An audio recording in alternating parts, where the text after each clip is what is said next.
కనపర్తి రామచంద్రాచార్యులు సిద్దిపేటలో పేరెన్నిక గల కవి, తెలంగాణ కవిగా కూడా మనము చెప్పుకోవచ్చు. ఇది తెల్ల పావురము అనే పుస్తకము కనపర్తి రామచంద్రాచార్యులు గారి 47వ పుస్తకంగా ముద్రించడం జరిగింది.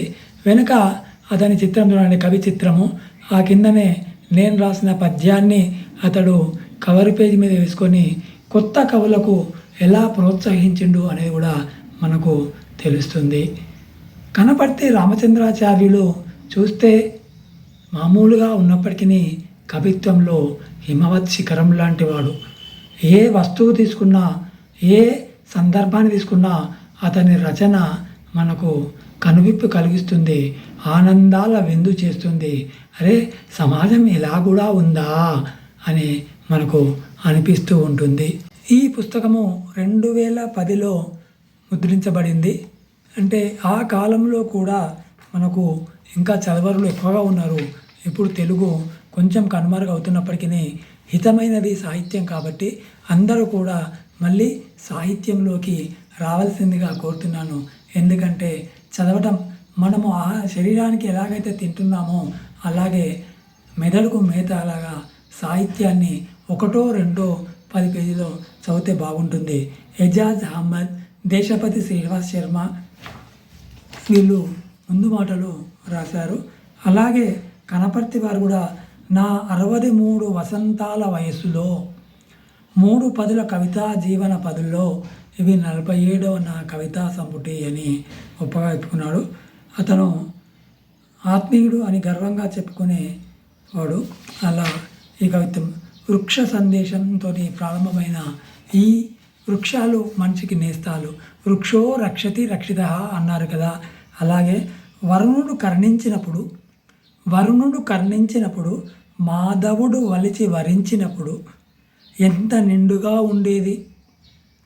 కాకి కోకిల ఒకే కొమ్మన కొలువు తీర్చి తన స్వరాగాన విన్యాస విలాసాలొలికించేవి. పచ్చనాకుల పట్టుచీర కట్టుకొని కొమ్మ కొమ్మన పూలు పెట్టుకొని చల్లని పిల్లగాలులకు మధుర భంగిమలు వేలారుస్తూ పతికులందరినీ తన దరికి రమ్మని పిలిచేవి. కానీ అలా ఉన్న ప్రకృతి ఆ కాలంలో అలా అంత మంచిగా ఉండేవి. గతం ఎంతో గుర్తుకొస్తుంది. కానీ ఇప్పుడు ఆ పచ్చదనం నిపుచ్చరమైపోయింది. చుట్టుపక్కల సందడే తగ్గిపోయింది. అయినా నా పిచ్చి కానీ పచ్చగా ఉంటేనే కదా కనపర్తి నలుగురు వచ్చిపోయేది. ఎవరైనా ఆయురారోగ్యాలతో ధన ధాన్యాలతో తులతూకినప్పుడే 10 మంది వస్తారు. చక్కెర మీదనే ఈగలు వాళ్తుంటాయి.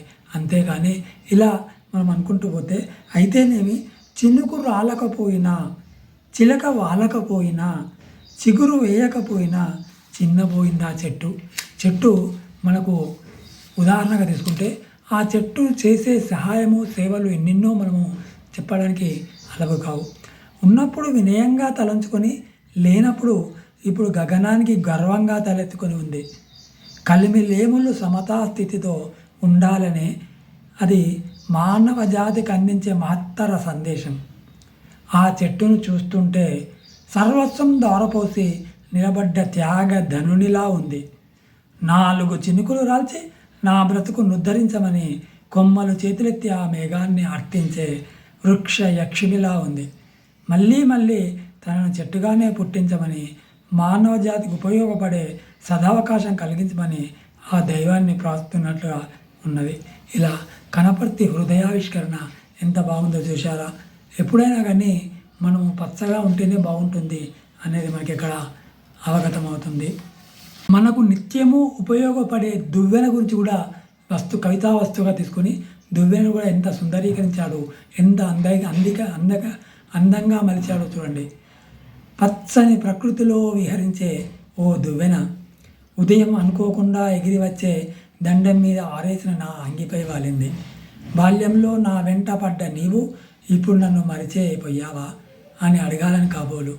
అప్పుడేమిటి, ఇప్పటికీ నాకు దువ్వెనంటే ఎంతో ఇష్టం. ఎప్పుడైనా అమ్మగారింటికి వెళితే ఆ పల్లెటూరు చెరువు గట్టు మీద తూనీగలు కనిపించేసరికి అప్పటి జ్ఞాపకాలన్నీ తూనీగల్లాగా ముసురుకుంటాయి. దువ్వెన అంటే మనము తల దువ్వుకునే దువ్వెన అనుకుంటాము. కాదండి, ఇది ఒక చిన్న సీతాకోక చిలుకలాగా దువ్వెన కూడా మనకు చాలా అందంగా దాన్ని చూస్తూ ఉంటాము. రంగుల రెక్కలు లేకపోయినా, చిలక పలక్కపోయినా ఆ పల్లెటూళ్ళలో మా హృదయాలకు అవే ఆకర్షణీయంగా అనిపించేవి. వాటిని పట్టుకోవడమే ఓ ఛాలెంజ్గా పిల్లలు మనకు ఇప్పటికి కూడా దువ్వెనలు పార్కులలో కానీ చెట్లలో కానీ పడుతూ ఉంటారు. వాటి వెంబడి తిరిగే వాళ్ళం. పెదాలను పనులతో బిగబట్టుకొని ఊపిరి సల్లపకుండా అడుగులో అడిగేసుకుంటూ ఎంతో నిశ్శబ్దంగా వెళ్ళిన ఎలా కనిపెట్టదో కానీ అందినట్టే అందుకునే లోపల అందకుండా రువ్వున ఎగిరిపోయేది. ఓ గడ్డి పువ్వును చూపించి మరో పూల తీగకు ఏదో అందించి ఇంకో ఆకు సందేశాన్ని మోసుకొని వేరే కొమ్మ పైన చేరి నాలాగే ఏదో ఆలోచిస్తున్నట్లుగానే ఒకే చోట గాలిలో రెక్కలాడిస్తూ అలాగే నిలిచిపోయేది. ఇలా దువ్వెన గురించి ఎంతో సుందరీకరించి మనకు తెలియజేస్తుంటాడు.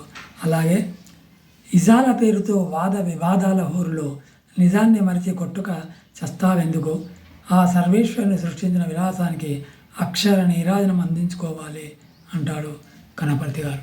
ఇలా కనపర్తి రచనలు 47 పుస్తకాలు రాసిందంటే మామూలు మాట కాదు. ఇది కవిత్వానికి ఒక నీరాజనం అని చెప్పుకోవచ్చు. మరి ఇలా కవిత్వాన్ని ఇప్పుడు ఎవరు చదువుతున్నారయ్యా అని అంటే చదవాలి. మనము టీవీ చూడడం వద్దంటలేము.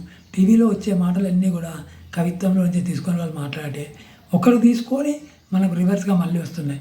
అలా కాకుండా మనమే సాహిత్యాన్ని చదివినట్లయితే మనమే ఒక వక్తలాగా, ఒక గాయకునిలాగా, ఒక మంచి మాటకారిలాగా మారవచ్చు అనేది సాహిత్యం మనకు తెలియజేస్తుంది.